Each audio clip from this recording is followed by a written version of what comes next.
Congress government December 7, 2023 నాడు అధికారంలోకి వచ్చినప్పుడు ఫస్ట్ చెప్పిన మాట ఏంది? మేము రైతులకు ప్రాముఖ్యత ఇస్తాం. రైతుల కోసమే మా సర్కార్ పనిచేస్తుందని చెప్పారు. అప్పుడు రైతు భరోసా పైసలు ఏం చేశారు?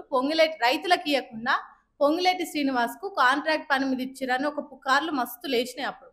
కానీ దీని మీద గవర్నమెంట్ ఎట్లాంటి చర్చ పెట్టలేదు, ఎలాంటి క్లారిటీ ఇవ్వలేదు. ఆ ముచ్చట అట్టే ఓడిచిపోయింది. తర్వాత ఏమన్నారు? యాసంగి పంటకు ఎట్లకైనా వేస్తాము అన్నారు. అక్టోబర్ పోయింది. సరే, అక్టోబర్ వాయే, నవంబర్ వాయే, డిసెంబర్ వాయే, ఆ పంట ఎట్లా ఓడిచిపోయింది. కనీసం మార్చిలోనే ఇస్తారేమో, అంటే కొత్త కదా గవర్నమెంట్ వచ్చింది, టైం పడుతుంది, ఇస్తారేమో అనుకోరు.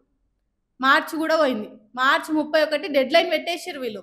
మార్చి 31 నాటికి ఇవ్వకపోతే నా మెడ కోసుకుంటా అని సీఎం రేవంత్ రెడ్డి ఎంత గట్టిగా చెప్పిండో ప్రతి ఒక్కరు విన్నారు.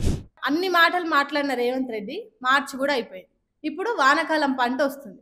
ఈ రైతు భరోసా ఇచ్చే ముంగట కూడా ఏమన్నారు? అప్పుడు గవర్నమెంట్ అడ్డగోలుగా ఇష్టానుసారంగా పైసలన్నీ ఖరాబ్ చేసింది. ఎవరికంటే వాళ్ళకి ఇచ్చింది. దళారులు, ఎక్కువ భూములు ఉన్నోళ్ళు, పేదోడు అందరికి వస్తుంది రైతు భరోసా, అట్లొద్దు, ఉన్నోనికి వద్దు, లేనోనికే ఇద్దామని చెప్పి మీటింగ్ పెట్టిరు. కొంతమంది రైతులను పిలిచారు. రైతులు వచ్చి చర్చించినాక రైతులు ఏమన్నారు? అందరికి ఇవ్వాలని రైతులు మాట్లాడారు.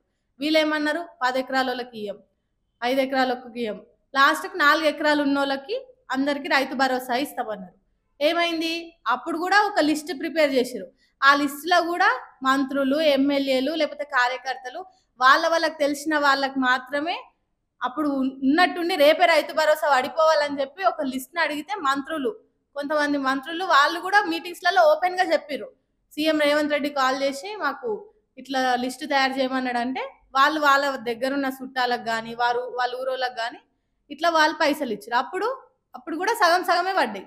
4,000 కోట్లు ఇచ్చినామన్నారు. వాళ్ళ మాటకి 5,000 కోట్లు ఇంకా అప్పే ఉన్నాము, రైతు భరోసా పూర్తి చేయలేమని కూడా చెప్పారు. ఆ లెక్కలు అయిపోయినాయా? ఇప్పుడు మొన్న మార్చ్ 31 ఆ డెడ్ లైన్ అయిపోయింది. ఇప్పుడు జూన్లో రావాల్సిన పంటకు కూడా రైతు భరోసా గురించి ముచ్చటనే లేదు. మొన్న పంట చేతికొచ్చింది, రేపటి నాడైతే ఇక రైతులు ఆల్మోస్ట్ వడ్లు చేతికొచ్చినాయి. అవన్నీ ఐకేపీ సెంటర్లకు అడిగి తీసుకుపోయారు. పోనీ వీళ్ళు రైతు భరోసా చక్కగియ్యరు. రైతులను వడ్లేమన్నా కొంటుర్రా అంటే అది లేదు. ఐకేపీ సెంటర్లకు వడ్లు తీసుకుపోయినాక నెల 2 నెలల దాకా కనీసం ఆ వడ్ల దిక్కు చూసినోడు కూడా లేదు. ఆ వడ్ల కోసం కావాలి కాశీ ఈ ఎండకు, ఇంత ఘోరమైన ఎండలకు మొన్ననే ఒక వార్త కూడా చూసినాము. ఒక రైతు వడ్ల కుప్ప మీదనే వడదెబ్బ తాకి చచ్చిపోయింది. వాళ్ళకి నీడ లేదు, వాళ్ళకు ఉండడానికి జాగ లేదు. పోనీ ఆ వడ్లనైనా కాపాడదామంటే ఆ వడ్ల మీద కప్పనికి టార్పాలిన్లు ఇయ్యరు, ఏది లేదు. ఇటు సర్కారు చేయాల్సిన సాయం చేయది. ఇక ఎంతో కొంత అప్పులు చేసో వాళ్ళని అడిగో ఎంతో కొంత ఇంట్రెస్ట్ తెచ్చి పంట పండిస్తే ఆ పంట పండించిన వడ్లు కూడా కొనుక్కోరు. ఇంకా ఏం ఆదుకుంటున్నట్టు సర్కార్ రైతులను? రైతుల కోసం మేము అన్ని చేస్తాం. ఎలక్షన్స్ ముందు వీళ్ళు చెప్పిన మాటలు ఎట్లున్నాయి అందరం విన్నాం కదా.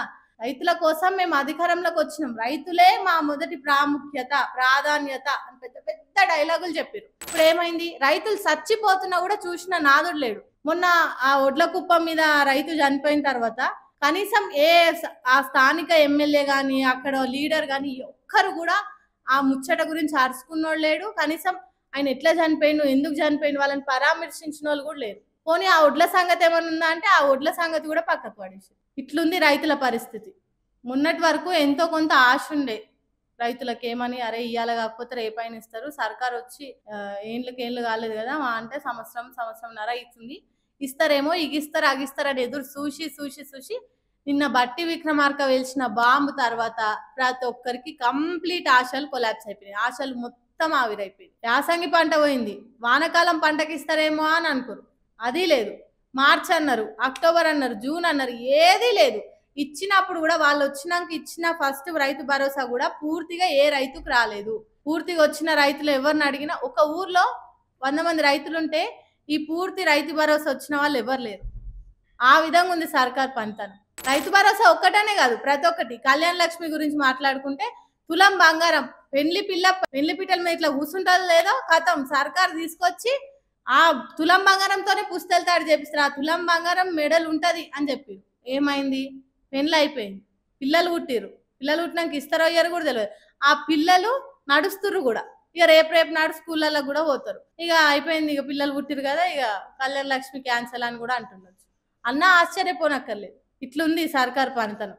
ఇచ్చిన 6 గ్యారెంటీలలో ఏ ఒక్కటి కూడా సరిగ్గా అమలు చేసింది లేదు. పోనీ ఈ రైతు భరోసానైనా ఇస్తారేమో, ఎకరాలకు ఇవ్వకపోయినా 4 ఎకరాలు ఉన్నోళ్ళకి ఇస్తామని చెప్పినప్పుడు ఆ 4 ఎకరాలకైనా ఇస్తారని ఇన్ని రోజులు ఆశలు పెట్టుకురు, అది లేదు. సరే సర్కార్ సాయం అందినప్పుడు తీసుకుందాంలే అని చెప్పి ఆల్రెడీ వీళ్ళు దళార్ల తాన సేట్ల తాన పోయి ఇంట్రెస్ట్లు తెచ్చుకుంటారు. రైతులు ఏదైతే ఈ సేట్ల తాన దళార్ల తాన పోయి వడ్డీకి పైసలు తెచ్చుకునే రోజులు వద్దని ఈ రైతు భరోసా ఏదైతే పథకం వచ్చిందో ఆ పథకాన్ని రైతులు మళ్ళీ అదే స్టేజ్కి అదే గతి పట్టిస్తారు. రైతులకు అదే విధంగా వాళ్ళు అదే తొవ్వదొక్కుతున్నారు. సర్కార్ నుంచి సాయం లేదు, పంట ఇప్పుడు కాలం వెళ్ళిపోతుంది, పంట వేయాలి, ఏం చేయాలి?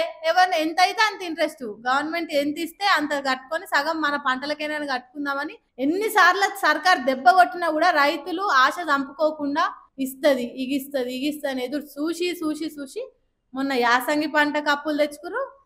ఇప్పుడు వానాకాలం పంటకు కూడా ఏముంది, ఇంకో నెల అయితే అయిపోయాయి, వానాకాలం పంట వస్తుంది, దానికి కూడా అప్పు తెచ్చుకురు. రైతులకు మళ్ళీ అదే గతి పట్టింది. కాబట్టి ఈ కొత్త సర్కార్ వల్ల రైతులకు ఎట్లాంటి ఉపయోగం లేదు. ఈ సర్కార్ ఇస్తుంది, రైతు భరోసా పైసలు వస్తాయి, ఎంతో కొంత అప్పు కట్టుకుందాం అనుకునేటోళ్ళని ఉంటే ఆశలు అయితే వదిలేస్తారు. ఇప్పట్లో రైతు బంధు రాదు, ఒకవేళ వచ్చినా కూడా రైతు భరోసా ఇవ్వాల్సింది సంవత్సరానికి 2 పంటలు, యాసంగి వానాకాలం పంటకి.